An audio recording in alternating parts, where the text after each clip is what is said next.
Hi hello வணக்கம். இது உங்கள் கிராண்ட் மாஸ் கிச்சன். ஜோஷ்வா 2 பேரோட இருக்கும். இது வரைக்கும் என் சேனலுக்கு சப்ஸ்கிரைப் பண்ணாம மறக்காமல் சப்ஸ்கிரைப் பண்ணுங்கள், ஷேர் பண்ணுங்கள், கமெண்ட் பண்ணுங்கள். வீடியோவை ஸ்கிப் பண்ணாமல் கடைசி வரையும் பாருங்கள். ஏன்னா நிறைய டிப்ஸ் சொல்லுவேன். கிச்சன் டிப்ஸ் உங்களுக்கு உபயோகமாக இருக்கும். அதனால் வீடியோவை ஸ்கிப் பண்ணாமல் தொடர்ச்சியாக பாருங்கள். கடைசி வரையும் பாருங்கள். கண்டிப்பாக சமையல் டிப்ஸு இருக்கும். உங்களுக்கு அது யூஸ்ஃபுல்லாக இருக்கும். இன்றைக்கி நான் செஞ்சு காமிக்க போகிறது என்ன பார்த்தீங்கன்னா தயிர் கடி. அது பார்த்தீங்கன்னா கர்நாடகாவில் ரொம்ப ஃபேமஸ். கர்நாடகாவில் பயங்கரமான ஃபேமஸ்ஸு. இது பூரி, சப்பாத்தி, நான், அதுக்கடுத்து பார்த்திங்கன்னா சாதம் சுவையாக சாப்பிட்லாம். நம்ம காரத்துக்கு பச்சை மிளகா நான் 2 தான் போடுவேன். நீங்கள் வேணும்னா அதிகம் போட்டுக்கலாம். கர்நாடகாவில் ஜாஸ்தி யூஸ் பண்ணுவாங்க, ஆந்திராவில் ஜாஸ்தி யூஸ் பண்ணுவாங்க. அது மாதிரி நீங்கள் யூஸ் பண்ணிக்கலாம். நான் 2 பச்சை மிளகா தான் போடுவேன். ரொம்ப சிம்பிளானது. 5 மினிட்ஸாக பண்ணிடலாம். வீட்டில் காய்கறிலாம் ஒன்றும் ஒரி பண்ணாதீங்க. இந்த கடியை செஞ்சு கொடுங்க.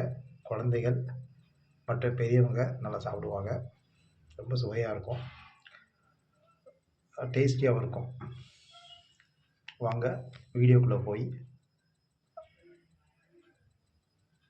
அதுக்கு தேவையான பொருளை பார்த்துடலாம்.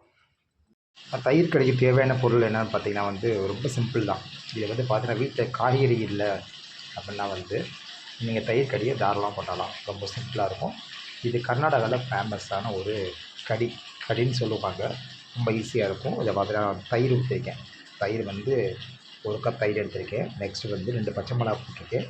கொஞ்சம் உப்பு போட்டிருக்கேன். உப்பு போட்டு அதுக்கு பெருங்காயத்தூள், நெக்ஸ்ட்டு இதுத்தூள் போட்டிருக்கேன். அதில் பார்த்தீங்கன்னா பொரிக்கடலை பாருங்கள். பொரிக்கடலை நல்லா ஊறிக்கிட்டு இருக்கு.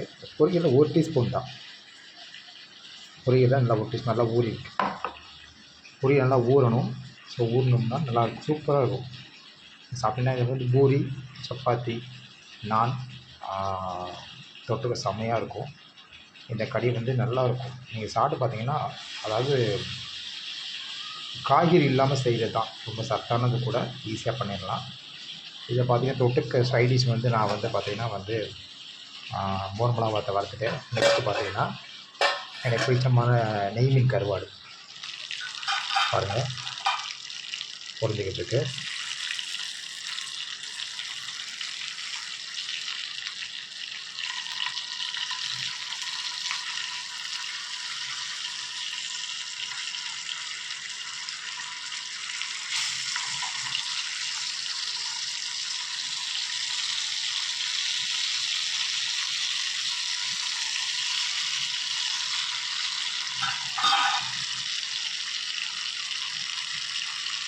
ஸோ இதோடு பார்த்தீங்கன்னா மாங்காய் போடலாம்.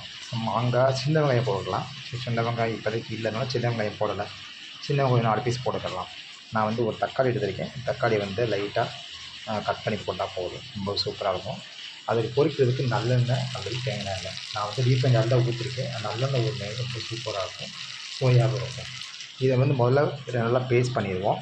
ஃபஸ்ட்டு பாருங்கள், நல்லா கிரைண்ட் பண்ணியாச்சு. இந்த மாதிரி நல்லா பேஸ்ட் அரைச்சிடுங்க. அரைச்சாச்சு. இதோடு இந்த தக்காளி, கருவேப்பிலை தான், அவ்வளோதான். வேறு எந்த பொருளும் கிடையாது. வாங்க அது எப்படி செய்யணும்னு சொல்லி காமிக்கிறாங்க. ரொம்ப ஈஸியான மெத்தட் தான். 5 மினிட்ஸில் பண்ணிடலாம். இந்த ப்ரிப்பரேஷன் பார்த்திங்கன்னா ஈஸியஸ்ட் மெத்தடு தான். எங்கள் வீடியோ சேனலை இது வரைக்கும் சப்ஸ்கிரைப் பண்ணாதான் மறக்காமல் சப்ஸ்கிரைப் பண்ணுங்கள், ஷேர் பண்ணுங்கள், கமெண்ட் பண்ணுங்கள். உங்கள் கமெண்ட் தான் வளர்ச்சி கிடைக்கும். ஸோ இது வரைக்கும் எங்கள் சேனலை சப்ஸ்கிரைப் பண்ணவங்களுக்கு மிக்க மனமார்ந்த நெஞ்சார்ந்த நன்றிகள். அதில் பார்த்தீங்கன்னா இந்த எண்ணெயிலே நீங்கள் என்ன செய்யணும், கடுகு மட்டும் போட்டால் போதும். கடுகு வேணால் ஜீரகம் போட்டுக்கலாம், போட்டு தலைச்சிடலாம். இப்போ இந்த கருவாடை எடுத்து வச்சுருவோம்.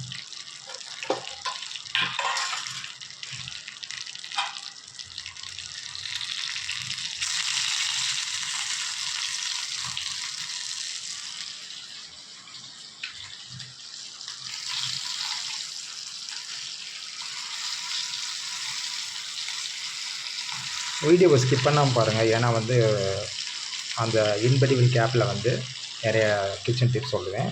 ரொம்ப உங்களுக்கு யூஸ்ஃபுல்லாக இருக்கும். அதனால் வீடியோ ஸ்கிப் பண்ணாமல் நீட்டாக பாருங்கள். ஸோ இதை இப்போ பார்த்தீங்கன்னா கடுகு உளுந்து போட்டலாம். பாருங்கள், கடுகு உளுந்து நல்லா பொரிஞ்சிடுச்சு. ஸோ இந்த ஸ்டேஜை நம்ம அதை ஊற்றிடலாம். பாருங்கள், அந்த கிரைண்ட் பண்ண பேஸ்ட்டை ஊற்றிட்டேன். இங்கே பாருங்கள், அவ்வளோதான். ரொம்ப சூப்பராக இருக்கும். ஸோ கெட்டியாக இருந்தால் சப்பாத்திக்கு நல்லாயிருக்கும், இது சாதத்துக்கும் சுவையாக இருக்கும். இந்த ஸ்டேஜில் லைட்டாக வேணால் வாட்டர் ஆட் பண்ணிக்கோங்க, ஏன்னா ரொம்ப கெட்டியாக இருக்குது.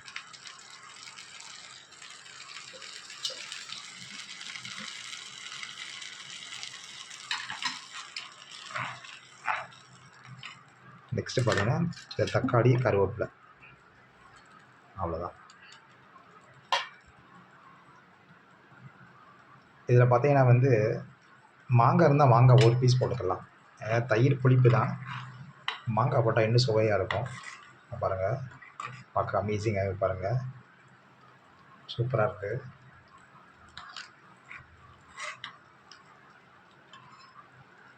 இதுக்கு தொட்டுக்க இந்த கருவாடு ரொம்ப சூப்பராக இருக்கும், நல்லாயிருக்கும்.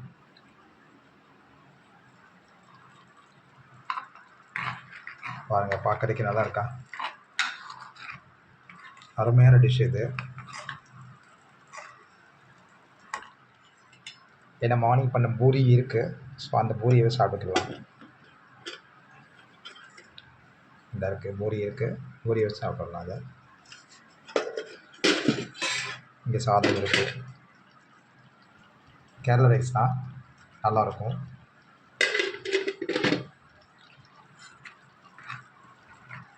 அவ்வளோதான், அருமையான தயிர் கடி தயார். உங்கள் வீட்லேயும் மறக்காமல் குழந்தைகளுக்கு செஞ்சு கொடுங்க. பெரியவங்கலேருந்து சின்ன பசங்க வரைக்கும் நல்லா சாப்பிடுவாங்க, ரொம்ப சுவையாக இருக்கும். இந்த கடி தயிர் கடி நல்லாயிருக்கும். நெக்ஸ்ட்டு பார்த்தீங்கன்னா நான் ஒரு சின்ன டிஷ் சொல்கிறேன் உங்களுக்கு. ஆக்சுவலாக கருவேப்பிலை பொடி, கருவேப்பிலை 2 கை எடுத்துக்கோங்க. ஸோ அரை கை அளவு உளுந்து, அரை கை அளவு கடலப்பருப்பு, நெக்ஸ்ட்டு பார்த்தீங்கன்னா வந்து ஒரு 10 வரமிளகா. நான் காரம் கம்மியாக போட்டிருக்கேன், உங்களுக்கு வேணும் அதிகம் போட்டுக்கோங்க. 10 வரமிளகா, அதுக்கடுத்து கொஞ்சம் பெருங்காயத்தூள். பெருங்காயத்தூள் வதக்க தேவையில்லை, பெருங்காயம் இருந்துச்சுன்னா வறுத்துக்கலாம், பெருங்காயத்தூள் இருந்துச்சுன்னா லைட்டாக ஆட் பண்ணால் போதும், அவ்வளோதான். போட்டு நல்லா என்ன செய்யணும்னா லைட்டாக வந்து லைட்டாக எண்ணெய் ஊற்றி நல்லா வறுத்துருங்க. வறுத்தா உங்களுக்கு நல்லா வறுத்துட்டு ஒன்றா உட்காந்து அது நல்லா கிரைண்ட் பண்ணிட்டீங்கன்னா, கிரைண்ட் பண்ணி சாப்பிட்டிங்கன்னா அது வந்து அருமையான கருவேப்பிலை சாதப்பொடி தயார். ரொம்ப சூப்பராக இருக்கும். சாதத்தில் பிணைஞ்சு சாப்பிட்டு நல்லா நூல் பிணைஞ்சு சாப்பிட்டுக்கலாம், அல்லது உங்களுக்கு தோசை இட்லிக்கு நல்லா ஏற்ற டிஷ்ஷு தான். மறக்காமல் செஞ்சுட்டு எனக்கு ஃபீட்பேக் எழுதுங்க, எப்படி இருந்துன்னு சொல்லி எழுதுங்க. அரைக்கும் போது மறக்காமல் உப்பு போட்டுருங்க, உப்பு முக்கியமானது. உப்பு போட்டு அரைச்சிடுங்க. ஸோ இது வந்து நேற்று பண்ண குழம்பு இருக்குது, அதை வச்சு சாப்பிட்டுக்கலாம். இது நெத்திலி கருவாடு குழம்பு தான், அப்படி தான். அருமையான தயிர் கடி தயார்.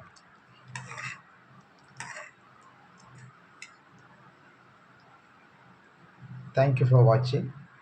Thank you guys, thank you.